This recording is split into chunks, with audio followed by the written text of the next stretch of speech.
Pemerintah Kabupaten Konawe Utara, Pemda Konut, memperingati Hari Pendidikan Nasional atau Hardiknas 2025. Momen ini diperingati dengan upacara yang syarat nuansa budaya di lapangan kantor Bupati Konawe Utara, Kelurahan Wanggudu, Kecamatan Asera, Jumat, tanggal 2 Mei tahun 2025. Dalam upacara tersebut, seluruh peserta mengenakan pakaian adat dan tenun daerah sebagai bentuk pelestarian budaya lokal. Bupati Konawe Utara, Iqbar, yang memimpin langsung upacara tersebut menyampaikan komitmen kuat pemerintah daerah dalam memprioritaskan pembangunan sumber daya manusia, SDM. Alhamdulillah kami sebagai pemerintah daerah dengan tagline Konasara berkibar, yang paling kita prioritaskan itu untuk bagaimana caranya membangun sumber daya manusia, ungkap Iqbar saat diwawancarai usai upacara. Lebih lanjut, Bupati Iqbar menjelaskan pembangunan SDM di Konawe Utara telah menunjukkan capaian yang signifikan.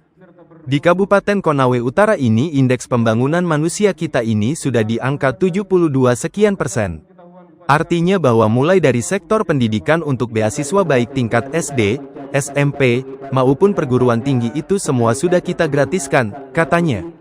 Ia juga menyoroti upaya peningkatan mutu pendidikan melalui pelatihan guru serta pemanfaatan teknologi dalam proses pembelajaran. Ditambah lagi latihan guru-guru kita untuk meningkatkan mutu pembelajaran di tingkat TK, SD, SMP. Dan adapun terkait masalah metode pembelajaran, sudah menggunakan Smart Classroom, sudah menggunakan sistem IT, jelasnya. Menanggapi isu kendala program beasiswa, Bupati Iqbar menegaskan bahwa anggaran pendidikan tetap menjadi prioritas tanpa ada pemangkasan.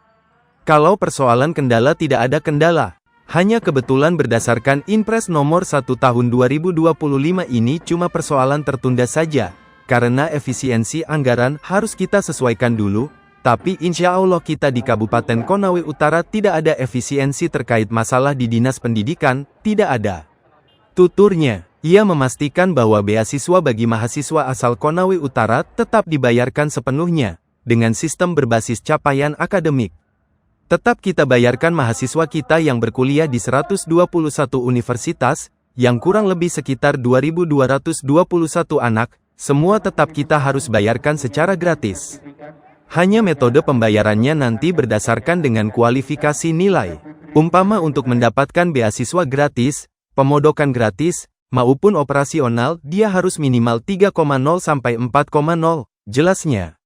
Lebih lanjut, Iqbar menegaskan bahwa program beasiswa ini mencakup semua jenjang pendidikan tinggi. Ia semua, S1, S2, dan S3. Semua tanpa terkecuali, yang penting dia masyarakat Kabupaten Konawe Utara, tutupnya.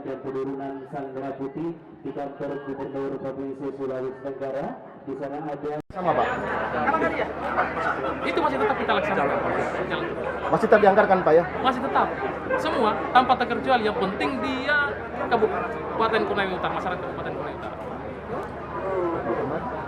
Baik Pak, sedikit lagi Pak. Ini kan sedang marak terjadi persoalan. Kegiatan Hardiknas hari ini, yaitu untuk kami sebagai pemerintah dari Kabupaten Konawe Utara, bukan saja sekedar untuk bagaimana cara melaksanakan secara seremonial, tapi di mana kita jauh merefleksi sudah sampai di mana terkait masalah membangun sumber daya manusia di Kabupaten Konawe Utara. Ada kendala, hanya kan kebetulan berdasarkan dengan Inpres nomor 1 tahun 2025. Ini bukan ini, hanya cuma persoalan tertunda saja. Karena ada efisiensi anggaran apa semua ini harus kita sesuaikan dulu, tetapi insya Allah kita di Kabupaten Konawe Utara tidak ada bilang untuk efisiensi terkait masalah di Dinas Pendidikan, tidak ada. Tapi untuk tetap kita membayarkan, kita punya anak mahasiswa yang berkuliah di 121 universitas yang kurang lebih sekitar 2.221 anak, semua tetap kita harus bayarkan secara gratis. Hanya metode pembelajarannya nanti ini berdasarkan dengan kualifikasi nilai-nilai ini. Ya, ini yang kita petakan bahwa umpama kalau mau dapat beasiswa gratis, pemondokan gratis maupun operasional, dia harus minimal 3,00 sampai dengan 4,0. Berarti untuk beasiswanya ini Pak, maksudnya berlaku S1, S2, dan S3 Pak ya? Sampai iya, Pak ya? semua. Iya. Alhamdulillah kalau kita sebagai pemerintah daerah dengan tagline pemasaran berkibar, yaitu yang paling kita sangat prioritaskan itu untuk pembicaraan membangun sumber daya manusia. Dan mengingat bahwa di Kabupaten Konawe Utara ini indeks pembangunan manusia kita ini sudah diangkat 72,0 sekian persen, artinya bahwa mulai dari sektor pendidikan untuk beasiswa baik tingkat SD, SMP maupun yang perguruan tinggi itu semua sudah kita gratiskan. Tidak ada lagi kita punya anak-anak mahasiswa maupun kita punya siswa-siswi itu yang harus melakukan untuk proses pembayaran lagi. Nah, ditambah lagi untuk bagaimana caranya pelatihan guru-guru kita untuk bagaimana cara meningkatkan mutu pembelajaran di tingkat SD maupun di SMP dengan TK, dan ada pun lagi terkait masalah metode pembelajaran yang sudah menggunakan metode Smart Classroom, sudah menggunakan sistem IT. Download Tribun X sekarang, menghadirkan lokal menjadi Indonesia. Terima kasih sudah nonton. Jangan lupa like, subscribe, dan share ya.